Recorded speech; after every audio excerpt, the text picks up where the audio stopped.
Riders,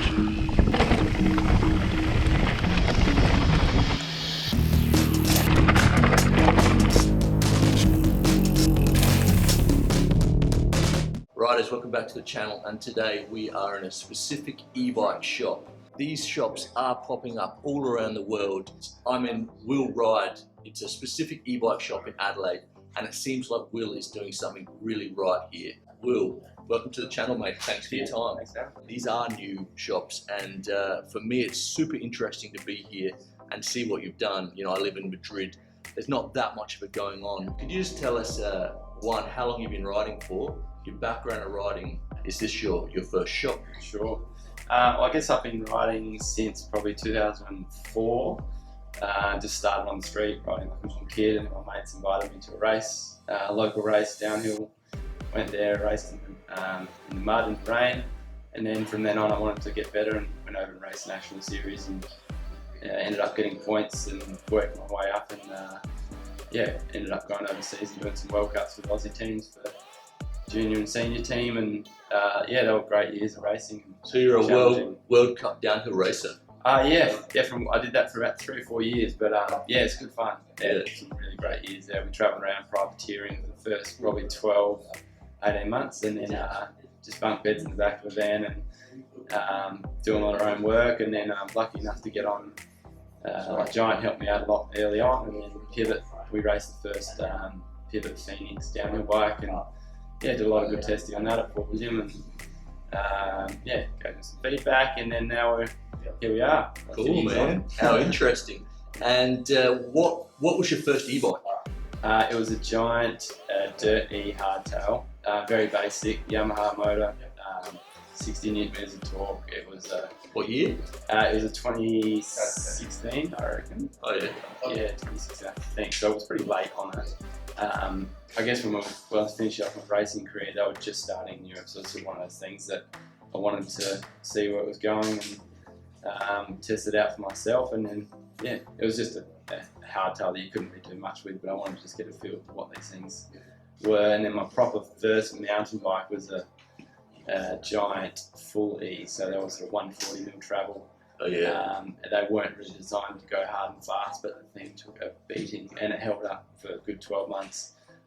We rebuilt the motor and put bigger forks on. I had a sort of 160, 170 up front, 140 in the rear, with big hangers off it. It was a bit of a sight to look at, but it held up. Nice.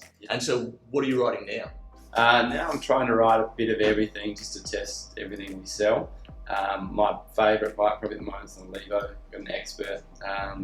150 travel in the rear, got it set up 170 at the front, a good set of e-bike wheels, short cranks, SQ Lab saddle, some tough wheels. It's feeling very good. Done a lot of riding, I think. Nice, nice. It's I mean, I haven't actually been on the Levo yet. I do want to try one. But it is probably one of the most popular bikes that gets around in the e-bike world. I mean, every bike's got their own advantage. I mean, the Yamaha motors and the Giants are great. They're very sensitive on-off power. The Levos are great because they're quiet. They've got more torque, and the way the power comes on and off over that speed cut out 25 is great. Shimano steps are great. We'll find they're a fraction underpowered and maybe have that pulsing motion, but they're really good in other areas. There's so many good things, bad things about all the motors. Yeah, definitely. So you, here in the shop, you stock pretty much every different motor? That's what we try to do. So we try to keep a Shimano steps, a Bros, a Bosch, and a Yamaha. And then people test those systems rather than testing off a brand, going by feel more than anything. And if they can back to back those 4 motors in an hour, then that's a good way for them to get a sense of what they're buying and making sure they're not committing to something they don't normally want. So, is this your first bike shop, or did you work in the bike industry beforehand? And what made you have this idea about specific e-bikes? I worked in Bike Express, which is a pretty big shop in the centre of Adelaide. Did some years, probably 18 months there actually, before I was getting some money to go away racing. And then, this is the first shop we've had. We have one up in Stirling, which is a tiny space, the size of our workshop. And then now we've sort of moved down here and we've got 2 big areas and a nice big workshop. When you're buying an e-bike, what makes buying an e-bike a better experience at Will Ride? Well, I guess we're trying to focus on service. So first, service can be working on the bikes, but it's also about when they first come in the door, how you welcome them, also giving them an opportunity to test different brands. So brands and motors for us is important. If you can give them a really good, in half an hour, if you can get them to showcase all 4 motors, they can then go, oh, I understand, I get it, I'm not confused, and go back scratching their heads. We like them to leave the shop feeling like they've learned something. We don't pressure them to buy it, but have a ride, test it, let us know what you think. What sort of riding you're doing? This motor might suit you. You know, there's 100 different things that you have to go through with the customer. But for us, it's all about the before sales service, after sales service. And the after sales obviously is looking after the warranties, looking after their bike, making sure they're getting in there at the regular service intervals. I mean, for me, I'm 9 months now into my mountain bike experience, and having that after service warranty is that support is so important. It is really important. Everything breaks. This mechanical stuff breaks. We all know it. There's no trying to hide things break. Even if you build it as strong as you want, it'll break over time. It'll fatigue, and there's no doubt with e-bikes being so new, things break, things fail. Warranty items with everything, every single motor we sell. There's no doubt about that. But it's how you can support it, and we carry spare motors, batteries, harnesses, remotes, you name it. Everything we sell. You were saying before that you try, if someone comes in, you try and get them back out on the road within 24 hours. Yeah, we do same day. That's sort of our, we haven't promised it, but our mantra at the moment is trying to do same day turnaround. If they have a motor failure, we have a spare motor here, change it in, they're out riding the same day. That's amazing. So getting back to that service, I imagine your mechanics aren't standard mechanics. You know, I find it very difficult to know where to go to get my e-bike fixed. So just explain that. Yeah, so I guess we were very lucky early on to have, I had a bit of experience. I'm a diesel mechanic by trade, so I tried to bring that service side into the business and setting it up with procedures and how we work on things, how we set up workshop flows. So we're lucky to have great guys who are knowledgeable, they're keen to learn. We've got guys who are tradesmen, we've got people who have been in the motorsport industry, so they know fine detail. There's, you name it, we've sort of got good racers, we've got, we try and have a bit of a mix of everything. The guys know that, we all test each other's work, so you can't hide from anything here. That no one's above cleaning workshops. You know, we all get on our hands and knees and clean. It's everyone just helps out, I guess. But yes, in terms of mechanics, we just try and teach each other, help each other out. There's no egos. And it seems I've been in a fair few bike shops in my time. This place seems more like a doctor's surgery. It's so clean and so precise.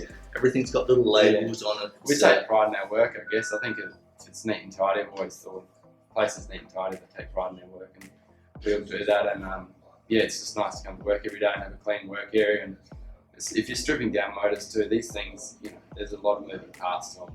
If you've got a messy workshop, I mean, I've worked out in the field, I've worked out in the dirt, and it's good if you're pulling apart a transmission or whatever. You need a clean work here. If you're going to do it properly, it's got to be clean. Yeah, exactly.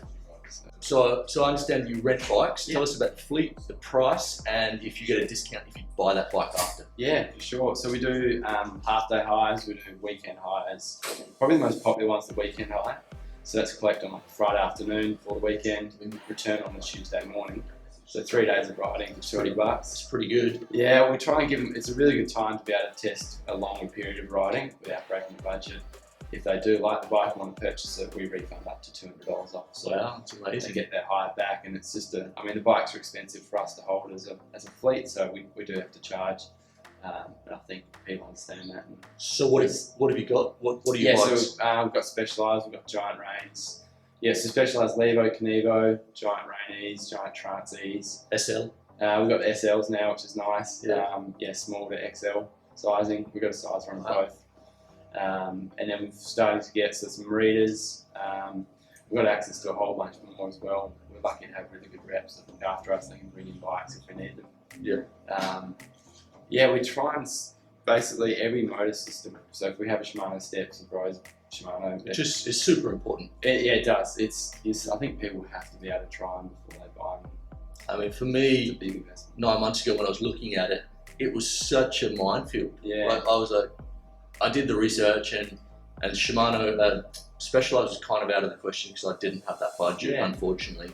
So I was looking on the online stuff, and it seemed like Shimano and when I bought it, the new Bosch motor wasn't out. Yeah. So now, I mean, right now the market's massive. Like it's exploded. And it's all really. I mean, everything's sort of getting to a point where everyone's making these really nice bikes. Frames are getting, to a point where they're a good weight. I still really enjoy, 21, 22 kilos is good for me. I don't find I need to go too much lighter. A 20 kilo bike would be okay, but I actually like the weight on the trail. The motors and stuff are getting to a point where everyone's reaching the same sort of torque, but it's how that power's delivered, I think, which is where it's going to change. Yeah. You used to race World Cups back. What year did you finish racing World Cups? 2007 to 2011. So your bikes would have been around 18 kilos then. Yeah, that's it. They were heavy. So, I think it's really funny, like everyone's like saying, 21 kilos, 23, 22, 23, it's too heavy, but we were racing downhill bikes that were that weight 5, 7, 8 years ago. Glories and stuff. Easy 20 kilos. And like for me, the first part about getting the e-bike, the weight was a bit disappointing, but now I love it. Yeah. It holds you, you hold your line. Track well, and and it helps you set up early for corners, and you just have a different mindset. I love the downhills, but I'm probably now more enjoying uphill, fast, in high intensity sort of stuff. So you use the same sort of brain skills that you're using on the downhill course. It's just line choice, setting up, using the brakes, and just using those brakes like clutches and letting them go when you need to, and power wheeling out. I really enjoy it. So I spoke to you. I mean, Will's all over Instagram. Your handle is Will Ride. Yes. Yep. And I spoke to Will Ride e-bikes. Yep. Spoke to Will probably 5 months ago because I couldn't take my decoy to Australia. And Will does an interesting thing about leasing. So just explain that. Yeah, so it's called Studio 19. So they're a company that's Adelaide based. They're only 10 minutes away. They've been leasing out music equipment to school. So if you think about it, you want to hire a violin and you're in school, it makes sense to hire it for that term rather than buying it, outlaying all that money at the start if the kid's not going to enjoy it. So I guess they're all keen riders. They've brought that model to the bike industry, and it means you can have like a minimum 6-month hire. You can pay about $50 a week and get something like a Specialized Levo for $50 a week, around that mark, which is pretty good, really. Like if I was doing a race season back in the day, I would have jumped on that straight away. Yeah. So all these, but there's loads of different ways that you can. Can you bring it back in, like after that 6 months? It has to be working. Weeping. It has to be working, I guess, and within, it's case by case basis. But they do expect that it's going to get ridden, it's going to get used, and it's a mountain bike. But it's about it's a really good idea that you don't have to outlay that money at the start, and you can after 6 months wheel that bike in and say, I want to try a different model now, I'll try a different brand. And if you're a commuter going to work and you just want to try it for a summer, you want to try it for 6 months, like it's sort of a no-brainer, I reckon, for some people. They don't want to outlay that huge chunk. Definitely, it's amazing. I mean, there's nothing like that in Europe that I know of. Yeah. And I would be all over it because, or especially with the channel, I'd love to change my bike every 6 months. Yeah, well, that's it, isn't it? It really appeals to a lot of different people in different ways. And also, we're bike geeks. I love to ride everything. Yeah. So, I'm excited today. I'm here because I'm riding the Kenevo. I know I just said I didn't like this bike, but it's grown on me. I want it. Love it. I think I didn't like the Kenevo when it dropped 6 months ago, 4 months ago, just because the Series 1 was such a cult classic. I expected a bit more than a souped up Evo, but a Levo. But everyone's saying it's a great bike. It is good. And if you haven't tried that Bros motor before, I think you'll really enjoy it. Yeah, sweet. Okay, so last question. I'm asking this question to a lot of people because the market is exploding. How do you see the e-bike industry in the next 5 years? I think it's going to be really interesting to see where it goes on the commuter and cargo side for us to work out. Yeah, it's moved way faster than we thought. I mean, we started in such a small shop, we did not think we'd be here in 2 years' time after we're only just starting then. So if I'd predict, I would not have predicted this 2 years ago. So I guess it's commuting to work. It'd be nice to see more people out of cars and not banged up in traffic, and a bit more infrastructure on the roads. And then for the mountain bike side, a lot more people getting out and about. So I think everything will grow together, but it's really hard to work out exactly where it's going to go. How do you feel about the de-restricting of e-bikes? Because for me, it's kind of a two-pronged question. For me, the commuting part is a big factor for these e-bikes. And for 25 k's an hour, it's a bit too slow, especially when roadies are going 35, 40.